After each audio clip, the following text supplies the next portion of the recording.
wabarakatuh. Kembali lagi di podcast Humaniora UIN Malang Official.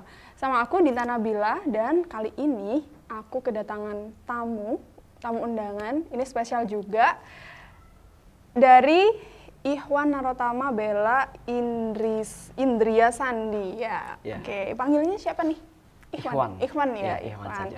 Oke, sekarang mau kenalan dulu dong sama pemirsa podcast, pemirsa setia podcast Humaniora UIN Malang Official. Oke, kenalan dulu monggo. Langsung nih kenalan nih? Iya, kenalan aja. Sapa penonton. Kayaknya udah pada kenal semua deh. Siapa sih yang nggak tahu Ikhwan kan ya? Enggak sih, enggak. Siapa yang nggak tahu? Ya, saya seorang mahasiswa ya. Mahasiswa jurusan BSA. Oke. Dengan nama lengkap yang tadi seperti disebutkan. Sebetulnya nama panggilan saya itu berbeda dengan nama panggilan saya di kampung ya. Kalau di kampung, teman-teman itu mungkin mbaknya ke sana, nyari namanya Ikhwan, satu kampung pun nggak tahu. Bahkan tetangga sendiri, Pak ini namanya Ikhwan mana itu? Nggak ada yang tahu. Nggak ada. Karena nama panggilan saya itu, di sana itu bukan Ikhwan, Dias tapi. Oh, Dias. Oh, Indria Sandi. Nggak ada hubungannya sama Indria Sandi Terus? juga. Jadi Dias itu nama tailornya bapak saya. Oh, bapaknya penjahit. Ya, bapak saya itu penjahit.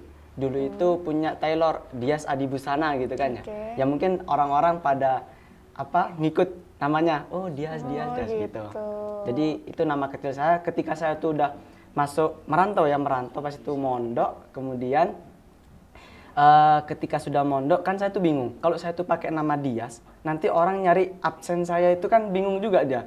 Mana ini Dias? Nggak ada. Kan? Ya wis, saya pakai nama baru aja wis di sini gitu. Ikhwan sampai sekarang pakai nama itu, panggilan itu. Nama tenar di UIN Malang ini Ikhwan ya berarti? Ya, Ikhwan. Tapi kalau beberapa dosen nyebut saya itu ini, Narotama. Oh, Narotama. Dicari yang asing gitu palingnya. Katanya sebulan itu bisa dapat juara. Ini terkenal jadi sang juara nih di Fakultas Humaniora UIN Malang ya. Katanya tuh 1 bulan bisa juara berkali-kali, itu kok bisa? Kamu makannya apa sih kok bisa juara berkali-kali dalam 1 bulan tuh kayak bisa 5 kali gitu kan? Sebetulnya gimana tuh ceritanya? Ceritanya dari awal udah ini ya. Dari awal ya. Jadi sebelum bisa yang seperti disampaikan tadi itu, ada cerita yang melatar belakangi tentunya. Yang sampai sekarang saya sangat berterima kasih sama sosok-sosok berikut. Oke. Mungkin saya perlu ceritakan perjalanan saya ketika sampai saat titik ini, dan teman-teman banyak yang mengenal semuanya. Jadi awalnya itu saya bukan orang yang langsung cerdas, gemilang, atau langsung pinter di mana-mana, lomba di mana-mana juara gitu, enggak. Itu ada proses-prosesnya dan ada faktor-faktor lain yang turut mendukung. Salah satunya adalah kedua orang tua saya. Di mana kedua orang tua saya itu yang menjadi support system saya. Support system yang utama. Nah, support system yang utama itu dari orang tua. Kemudian yang kedua adalah dari, ini pintunya ya, ada 2 figur di mana beliau ini yang membuka jalannya. Oke. Beliau yang pertama adalah Ustadz Gufron Hambali. Kalau bisa kita sebut siap. Pak Pong. Assalamualaikum Pak Pong. Ya, assalamualaikum. Jadi saya sangat berterima kasih sama beliau, karena ketika pada saat itu, waktu itu kita kuliah ya, lagi kuliah, itu pas pelajaran Van Kalam. Seni berbicara. Nah, lokasinya di ruang sebelah. Apa ini? Lab komputer itu kan ya. Nah, ketika saat itu, saya itu termotivasi pertama kali oleh beliau. Bukan karena figurnya beliau, bukan. Tapi tantangan yang diberikan oleh beliau. Tantangan apa tuh? Nah, tantangannya tuh gini. Itu masih awal-awal perkuliahan ya. Jadi beliau sempat bilang gini, kalian itu kalau pengen dapat nilai A, sebelumnya tanya dulu, siapa di sini yang sering ikut lomba gitu kan ya. Udah sering ikut lomba tuh? Itu belum pernah. Oh, belum pernah sama sekali. Sama sekali nih. Nah, teman saya ada, namanya Arifandi. Dia angkat tangan. Saya Pak gitu. oh ya, lomba apa kemarin? Lomba debat Pak. Di mana? Dia cerita, oh ya, kamu nilai A. Wih, gampang banget dia. Langsung dikasih nilai, itu belum perkuliahan, belum jalan. Itu masih beberapa pertemuan. kali aja. Belum ujian. Belum ujian. Langsung nilainya A, Langsung gara-gara dia aktif sering ikut lomba. Nah, jadi kemudian Ustadz Gufron ini memberikan challenge bagi mahasiswa. Ya, bagi kalian di sini yang aktif ikut lomba, apalagi juara, udah kalian kasih nilai A nanti. Dari situ saya kan tertantang gitu kan ya. Kayaknya seru nih. Kayaknya seru. Soalnya saya itu juga bukan tipikal orang-orang yang suka akademis banget gitu ya. Belajar tekun itu enggak suka. Lebih ke explore dunia luar aja gitu. Nah, dari situ saya itu mulai tertantang. Nah, kemudian lomba pertama saya ikut di UMM ketika itu, di sini masih deket kan. UMM saya ikut, ya alhamdulillah kalah pas itu. Kalah itu. Pertama kali ikut lomba. Pertama lomba kali puisi ikut lomba. Ya ini? Bukan lomba puisi tapi. Lomba apa nih? Itu lomba Qiraatul Akhbar. Baca berita. Nah, baca berita. Oh ya guys, jadi Ikhwan ini itu sering juaranya itu lebih ke juara lomba puisi ya, bener ya? Ya. Oke, lanjut lagi. Nah, itu saya masih belum mengenal dunia puisi. Baru saya itu mengenal dunia puisi ketika semester 1 akhir sama semester 2 akhir. Itu saya juga sangat berterima kasih dengan sosok Ustazah Ma'rifah Munjiah. Ustazah Ma'rifah Munjiah ini. Assalamualaikum Ustazah. Assalamualaikum Ustazah. Jadi nih. Barokah beliau juga, karena ketika itu di kelas saya, UAS mata kuliah beliau itu disuruh bikin syair. Itu mata kuliah apa tuh? Mata kuliah sorof. Nah, sama dulu aku juga sama Ustazah. Nah, ini juga bikin syair tapi juga. Tapi nggak bikin syair sih. Bikin ya itu kan saya masih nggak punya wawasan apa tentang dunia syair ya. Yang penting saya ngerjakan tugas UAS, kemudian saya kumpulkan, ya udah gitu. Nah, dari situ saya mulai kenal. Hanya sekedar kenal. Mengenal puisi. Ya, mengenal dunia syair. Nah, terus itu di lain hal itu juga ada sosok dua figur yang penting juga menurut saya, yang di sini saya itu mulai memacu diri untuk lebih semangat lagi. Jadi kan tadi kalau Ustadz Gufron sama Ustazah Ma'rifah itu membukakan jalannya. Kalau beliau yang dua orang ini, beliau ini yang memompa semangat saya. Inspirasi. Inspirator saya itu ya beliau ini. Yang pertama adalah Ustadz Ahlimi. Ustadz Ahlimi Zudi. Assalamualaikum Ustadz. Assalamualaikum Ustadz. Beliau ini yang menjadi public figure saya. Dan saya itu sangat terinspirasi banget dengan beliau. Semenjak saya itu kenal pertama kali. Dulu itu kalau nggak salah mengisi tentang kalau di namanya itu masih ospek itu PBAK ya? Iya, PBAK. Nah, PBAK.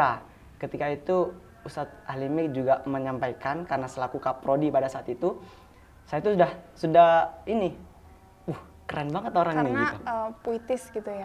Iya. Ustadz Ahlimi itu kan sangat puitis banget. Sangat betul sekali. Nah, kemudian dari situ saya tuh kayak terkagum, dan setiap kali Ustadz Ahlimi itu ada acara ceramah atau apa, mengisi di Mastar atau di Mas'ul atau dimanapun, saya berusaha untuk mengikutinya. Sampai pernah itu ada acara di Batu, saya juga berangkat di situ. Ada namanya Muhayyam Arabi pas itu, yang ngadakan itu Hamala. Hamala itu ya sejenis kayak Itla dan gitulah, organisasi gitu. Saya ikut di situ, pengisinya Ustadz Ahlimi, bukan karena itu saya nggak tahu background latar belakang acaranya. Yang penting ada Ustadz Ahlimi. Ya, berangkat saya. Ikut, gitu. Iya. Terus pokoknya saya sangat mengidolakan beliau gitu.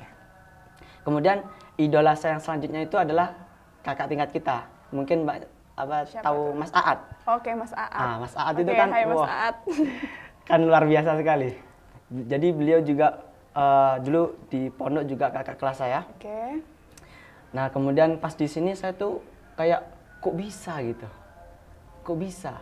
Dan bisa kan beliau sering juga juara juga kan ya, iya. best speaker juga kan. Itu saya tuh juga kagum dengan beliau, kok bisa gitu. Akhirnya saya tuh deketin beliau, sering ngobrol, kemudian sering Sharing minta ya? sharing gitu. Kemudian saya dikasih saran ini gini. Nah, juga. Nah itu kemudian lanjut ketika semester 3. Tapi sebelumnya itu selain 5 public figure saya tadi itu, saya itu memang kayak termotivasi atau terdorong dengan pesan yang disampaikan oleh kiai saya dulu ketika masih di pondok. Beliau Kiai Sukri Zarkasi berpesan bahwasanya bilang kayak gini, kalau kalian dalam 5 tahun itu tidak berprestasi dalam hal apapun itu, 5 tahun ya? 5 tahun, berarti ada yang salah dalam hidupmu. Ada yang salah nih dari hidup kalau kita. Kamu itu dalam 5 tahun tidak berprestasi, entah itu bisa apa saja, kan prestasi luas banyak ya, nggak harus akademis ya? Iya, nggak harus lomba juga kan? Nggak harus lomba, Berarti ada yang salah dalam hidupmu. Nggak ada progres ya? Nah, berarti hidupmu gagal. Nah, dari situ saya itu terangan-angan terus. Terakhir saya itu bisa berprestasi itu tahun berapa, kemudian sekarang tuh udah berapa tahun, situ saya tuh sering memikirkan itu. Apa jangan-jangan saya itu salah pola hidup saya atau ada yang salah. Akhirnya saya itu mulai doa. Karena saya kan juga basic gak punya, kemudian prestasi itu dulu sih prestasi saya itu ini apa? Lukis ya, gambar, tapi ini sama dong, hobi gambar nih berarti. dulu, masih TK. Ya, tapi kan ada background, pasti terbawa sampai sekarang kan, masih suka-suka seni gitu. Ya hanya suka aja gitu. Tapi udah nggak pernah dikembangkan, jadi itu kaku lagi kan gambar. Nah dulu itu masih TK dan SD itu juga jarang, SMP saya cuma aktif di organisasi, pondok udah vakum. Nah, ketika masuk pondok, masuk kampus, semester 1, semester 2 kan, nggak tahu saya tuh bakatnya apa, kemudian itu, pokoknya saya tuh mencari jati diri. Nah, saya tuh mencari apa gitu, sambil berdoa saya tuh. Dalam doa saya tuh gini, ya Allah, saya tuh pengen membahagiakan kedua orang tua saya. Cuman saya nggak tahu caranya tuh bagaimana. Minta petunjuk. Nah, saya tuh mohon petunjukmu. Nah, saya sering doa-doa seperti itu. Kemudian juga doa, tunjukkanlah potensi yang saya miliki, tunjukkanlah gitu. Nah, singkat cerita, mungkin setiap malam atau setiap doa seringkali saya itu mengucapkan itu, berdoa itu. Dan kemudian saya tuh dulu masih semester baru itu ya, saya tuh kan masih nggak betah di sini ya, nggak betah. Masih maba ya? Masih maba. Itu saya nggak betah, jadi. Nggak betahnya kenapa tuh? Nggak betahnya kenapa dulu ya? Nggak tahu juga, saya tuh nggak betah kenapa itu. Nggak betah atau apa? Bukan, nggak betah karena ideologi baru. Oh gitu. Nah kan kalau kulturnya baru. Sebenarnya kalau adaptasi sih bisa, cuman ideologi yang masuk itu beda gitu. Dulu yang dipelajari pondok kayak gini, kemudian nyampe sini kok macam-macam kan. Nah itu sempat menangkal gitu. Kemudian dan di lain itu saya itu juga mengisi ketidakbetahan saya itu. Saya tuh sering mencari acara-acara pertukaran pelajar, kemudian acara-acara event-event keluar gitu. Kalau nggak salah kamu juga sempat jadi duta Duta exchange atau apa itu ya? Iya, itu student ambassador. Di mana itu? Di Youth Korik Indonesia, sebuah komunitas yang menjaring mahasiswa-mahasiswa berprestasi seperti itulah dan peduli sosial tentunya. Jadi kamu jadi ambasadornya nih? Nah, student ambassador untuk negara Indonesia. Nah, itu juga bagian dari searching saya itu. Mengisi kebosanan di sini gitu kan? Nah, jadi kan IG saya itu full info-info kayak gitu, info event, beasiswa, lomba, exchange gitulah, penuh gitu. Nah, kebetulan saya itu dapat info lomba puisi gitu kan. Ketika itu lomba pertama ada 2. Yang pertama itu di UGM, namanya Festival Kebudayaan Arab kalau nggak salah itu, FKA UGM, itu tahun ini buka lagi, tahun 2022. Kemudian ada di Al Azhar Pare. Nah, terus ikut yang mana nih? Nah, atau saya dua-duanya? Dua-duanya ikut. Karena saya itu pokoknya nggak tahu lah gitu. Yang di Al-Azhar Pari ini saya ikut karena pendaftarnya sedikit gitu kan. Berarti kan wah ini peluangnya Potensi menang itu potensinya tinggi kan tinggi ya? gitu. Akhirnya yang di Al-Azhar Pari saya ikut, di FK UGM ikut. Nah, saya daftar. Kemudian ya udah, saya tuh nggak pernah baca puisi. Pokoknya ketika itu Baru pertama kali Baru ini pertama ya? kali, ya. Jadi lomba puisi itu baru ini ya? Baru semester 3. Yang di Pare sama di UGM itu ya? Iya, itu yang pertama kali. Jadi saya tuh nggak matok juara, udah nggak yakin. Tapi kalau yang di Al-Azhar ini karena dikit pesertanya, mungkin berapa? Nggak sampai 10 kalau nggak salah. Kayaknya menang deh. Gitu. Nah, yes, kayaknya menang deh gitu. Akhirnya saya maju, pas itu kan online juga, jadi bisa nyabang gitu. Berkenaan waktunya juga sama. Nah, saya daftar, antara info lomba saya dapat dengan deadline pendaftaran itu juga mepet banget. Kemudian deadline ngirim video kan, kalau waktu itu ngirim video itu juga mepet banget. Akhirnya saya kirim. Udah, saya tuh nggak harap mikirin itu ya, nggak terlalu pokoknya berharap. ikut gitu. Nah, pokoknya ikut aja. Soalnya saya tuh suka ikut aja.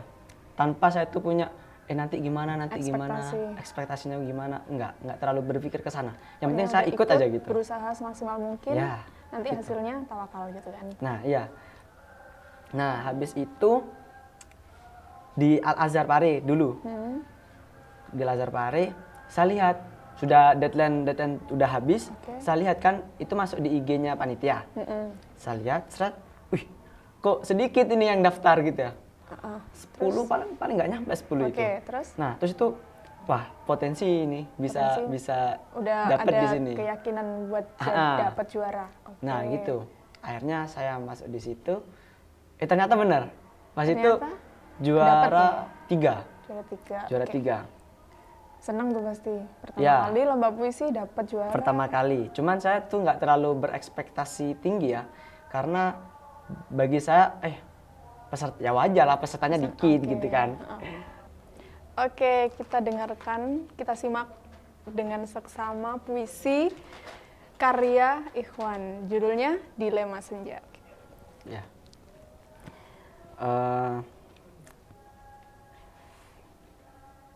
Kaifal halu wal qalbu yas'aluni. Kaifal fuadu wasyu'uru yaqtuluni. Kaifa walimada nafsi walam a'rif illa al khataya wal fitana walam yaqif. Ya. Udah selesai nih. Cuma 4 bait. Artinya dong, terjemahnya nih. Kaifal halu wal qalbu yas'aluni. Bagaimana keadaan dan hatiku terus bertanya. Terus? Kaifal fuadu. Bagaimana hatiku, wasyu'ur, dan perasaanku, yaqtuluni, yang terus membunuhku. Kaifa walimada nafsi. Bagaimana dan kenapa dengan diriku ini. Walam a'rif. Dan aku tuh nggak tahu. Illal khataya. Kecuali kesalahan demi kesalahan. Wal fitnah, fitnah demi fitnah. Walam yakif. Yang tidak pernah berhenti. Nah, gitu. Keren. Itu memang puisi, sebetulnya nggak ada judulnya ini. Oke, kok bisa Dilema Senja? Ya, kayaknya memang, soalnya tadi nggak ada senja-senjanya. Iya, kan bikinnya pas senja aja. Oh gitu. Oke. Keren. Based on true story, guys. Oke, sekarang kita main quiz aja ya, daripada kita baper-baperan. Oke, kita main fact or fake. Jadi fakta atau hoax ya. Dan ceritakan kenapa kalau misalnya fake itu kenapa. Fake. Fake itu fake. Hoax. Fake itu hoax. Fake sama fakta. Fakta. Oh ya. Oke. Bahasa Inggrisnya yang pertama, sebagai seorang penulis puisi ya, terutama Anda memiliki seseorang yang selalu menjadi objek untuk menggali inspirasi. Fact or fake? Fact. Fakta ya berarti, Fact, karena tadi disebutkan tokoh-tokoh inspirasinya Ikhwan Iya. ya. Oke, nomor 2. Dengan puisi, Anda mencoba mengekspresikan kehidupan Anda melalui bait-bait puisi. Fake or fact? Gimana? Dengan puisi, Anda mencoba mengekspresikan kehidupan Anda melalui bait puisi. Fact. Fakta, oke. Yang ketiga, kedepannya ingin menjadi seorang seniman dan terus berkarya di bidang puisi. Fact.